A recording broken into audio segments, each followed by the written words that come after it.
Assalamualaikum warahmatullahi wabarakatuh. Perkenalkan kami dari kelompok 3 dengan saya Elvira Damayanti dan rekan saya Geraldo Satria Gonzales.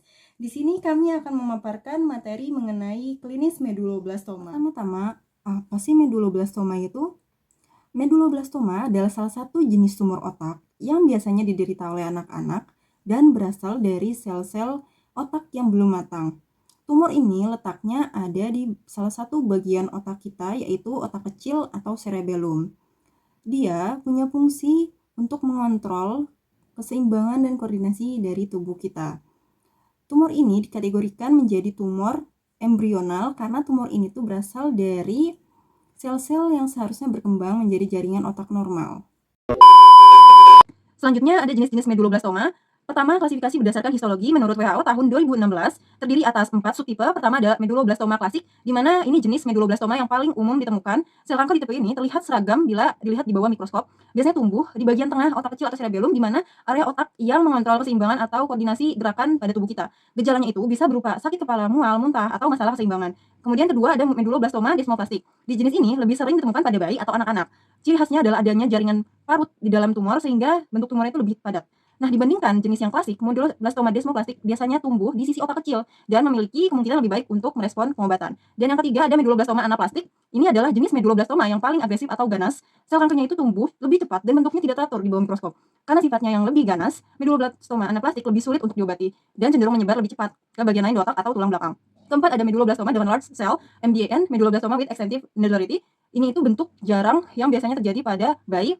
Di bawah mikroskop, sel-sel tumor ini terlihat besar dengan banyaknya gumpalan kecil. Meskipun jenis ini tuh kelihatannya beda, prognosisnya atau kemungkinan sembuhnya itu seringkali lebih baik dibandingkan jenis yang lebih agresif seperti anaplastik. Kedua, ada klasifikasi meduloblastoma berdasarkan profil molekuler menurut WHO tahun 2021 yang terdiri dari 4 subtipe. Pertama ada meduloblastoma yang diaktifasi WNT. Ini adalah jenis meduloblastoma paling ringan dan peluang kesembuhannya yang paling tinggi. Nama WNT itu sendiri diambil dari jalur gen yang mengalami perubahan atau mutasi di dalam tumor. Biasanya terjadi pada anak-anak yang lebih besar atau remaja, dan tumor ini tumbuh di bagian bawah otak kecil kita atau cerebellum dan dekat dengan batang otak dan tidak mudah juga untuk menyebar ke bagian lain. Untuk kemungkinan sembuhnya itu sangat baik. Lebih dari 90% pasien bisa sembuh dengan pengobatan seperti operasi, kemoterapi, dan radiasi. Kemudian kedua ada meduloblastoma yang diaktifasi SHH atau sonic hedgehog. Ini adalah tipe yang mendapatkan namanya dari jalur sinyal SHH yang terganggu di dalam tumor. Nah, biasanya itu terjadi pada bayi, anak-anak, hingga dewasa muda.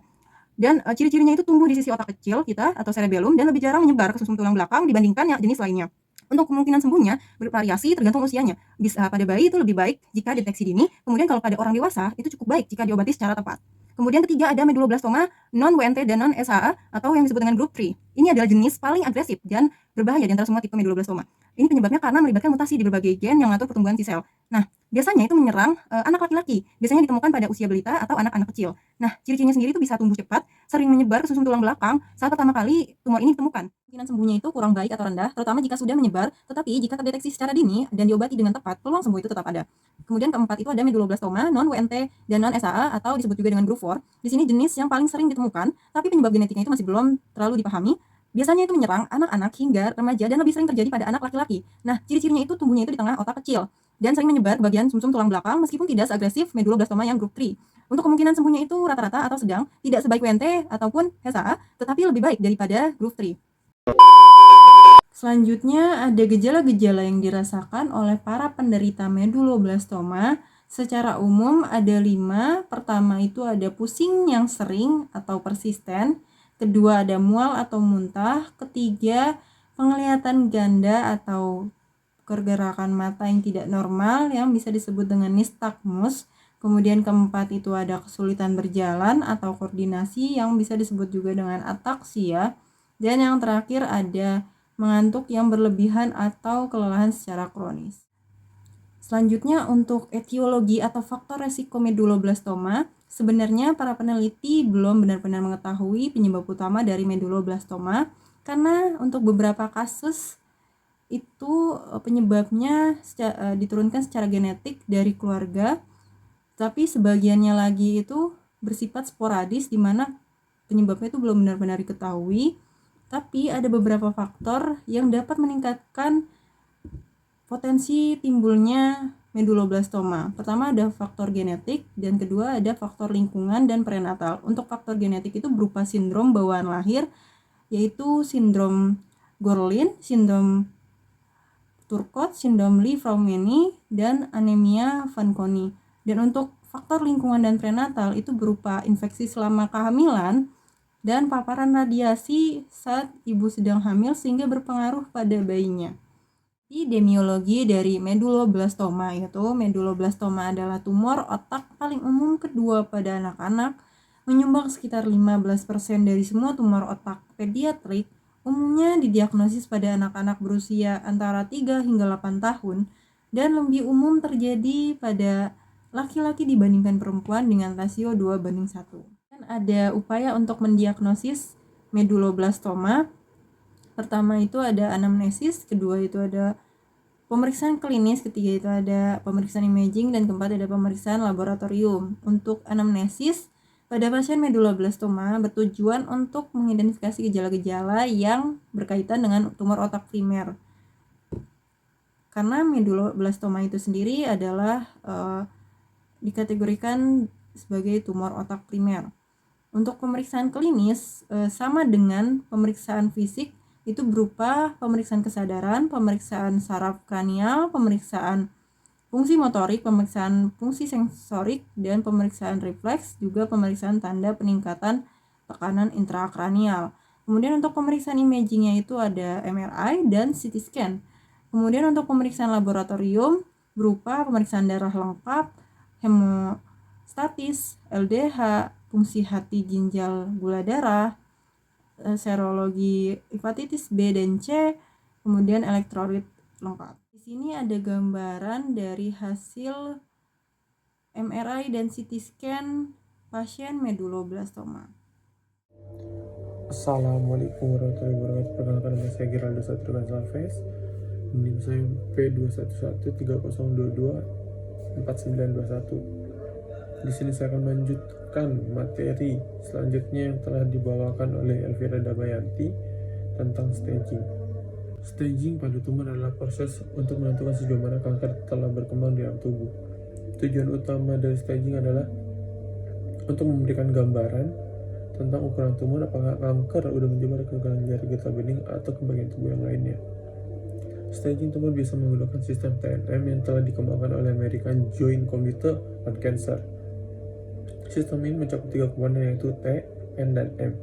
T untuk ukuran tumor, N yaitu nodul atau kelenjar getah bening, dan M metatase.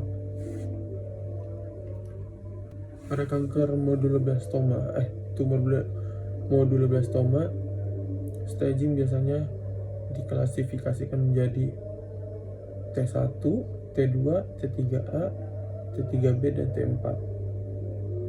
T1 menjelaskan di mana tumor berukuran kurang dari 3 cm, T2 di mana tumor berukuran lebih dari 3 cm, T3A diameter berukuran lebih dari 3 cm dengan perluasan aquadrum sylvie atau foramen Luxka, dan 3B diameter tumor berukuran dari 3 cm dengan perluasan tegas ke batang otak. T4 diameter tumor berukuran lebih dari 3 cm dengan perluasan melewati aqueductus sylvie dan atau ke inferior melewati batang foramen magnum. Dan metatase terbagi menjadi 5, yaitu M0, M1, M2, M3, dan M4. M0 yaitu tidak ada bukti metatase subkranoid atau hematogen yang bermakna. M1 sel-sel tumor secara mikroskopis ditemukan pada LCS. M2 yaitu penyebaran nodular yang signifikan pada spatium subarachnoid cerebrum. Terus M3 penyebaran nodular yang signifikan pada spatium subarachnoid spinal, dan M4 metatase di luar aksis cerebrospinal. Oke, selanjutnya itu prognosis dibagi menjadi 4, yaitu berdasarkan risiko, berdasarkan subkelompok molekuler, berdasarkan usia, dan berdasarkan faktor lain. Berdasarkan risiko yaitu yang pertama itu risiko rata-rata sekitar 70% hingga 80% pasien risiko rata-rata bertahan hidup selama 5 tahun atau lebih dari 5 tahun setelah didiagnosis. Terus risiko tinggi, pasien dan faktor risiko tinggi memiliki prognosis yang lebih buruk. dengan tingkat kelangsungan hidup 5 tahun yang lebih rendah dibandingkan dengan kelompok risiko orang rata-rata. Terus yang kedua yaitu berdasarkan subkelompok molekuler. Subkelompok WNT memiliki prognosis sangat baik dengan tingkat kelangsungan hidup 5 tahun mencapai 100%. Subkelompok SHH, prognosis bervariasi pada pasien dengan resiko rata-rata tingkat kelangsungan hidup 5 tahun sekitar 79,4%. Terus pada grup 3 sering dikaitkan dengan prognosis buruk. Tingkat kelangsungan hidup 5 tahun sekitar 69,7% pada pasien dengan risiko rata-rata. Grup 4, prognosis bervariasi. Tingkat kelangsungan hidup 5 tahun sekitar 95,4% pada pasien dengan risiko rata-rata. Terus selanjutnya, yang ketiga itu berdasarkan usia. Usia anak-anak, tingkat kelangsungan hidup 5 tahun sekitar 72%, dengan tingkat kelangsungan hidup 20 tahun mencapai 51%. Sedangkan kalau dewasa, tingkat kelangsungan hidup 5 tahun sekitar 67%, namun prognosis jangka panjang cenderung lebih buruk dibandingkan anak-anak 5 setelah tahun keempat pasca diagnosis.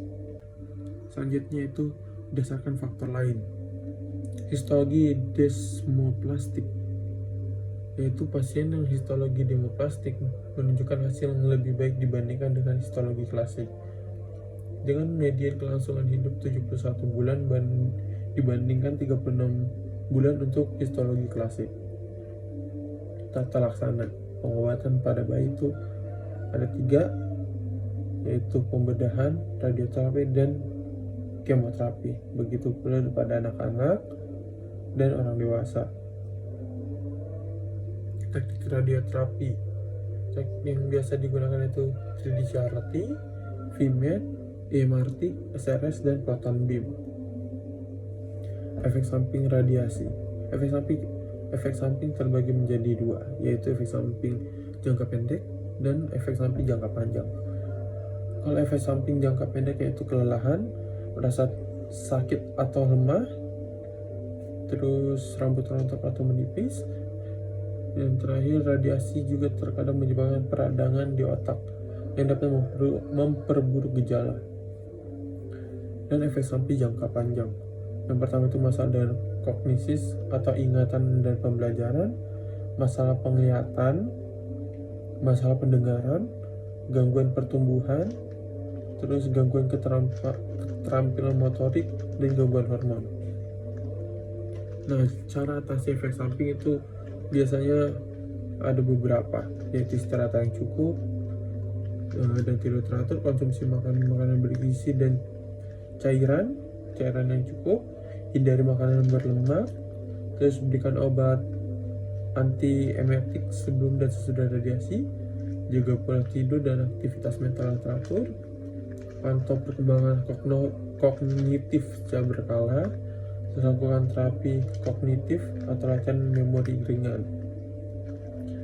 Terus pantau jumlah sel darah secara rutin, hindari kerumunan dan kontak dengan orang sakit, terus jaga kebersihan diri dan lingkungan sekitar, lakukan pemeriksaan hormon secara berkala, berikan terapi pengganti hormon jika dibutuhkan, terus habis itu gunakan pelembab bebas alkohol di area yang disinari.